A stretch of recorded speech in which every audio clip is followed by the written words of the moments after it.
today we're taking a look at an original edition of the Star-Spangled Banner, which is on display here at the library as part of our US 250 exhibition. This is the original sheet music printed in 1814 in Baltimore, Maryland. It's exceptionally rare. There are only 11 known copies to exist.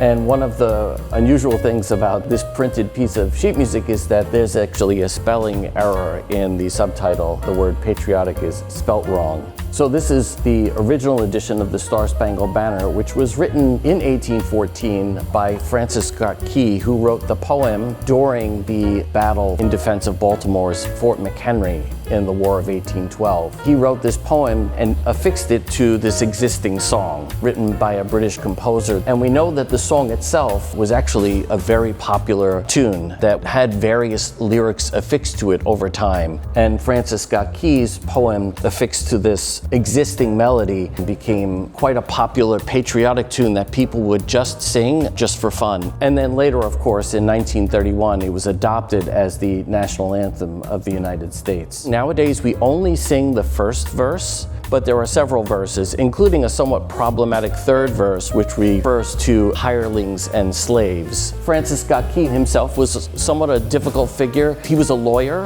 and often opposed trafficking of slaves and donated legal services for African Americans. At the same time himself, he was an enslaver and was a steadfast opponent of abolition his whole life. So what's interesting about this little snapshot in time from 1814 is it reminds us that the American Revolution in many ways is still unfinished and that there are beautiful things to laud, but there's still work to be done. And that's one of the reasons why we show these artifacts.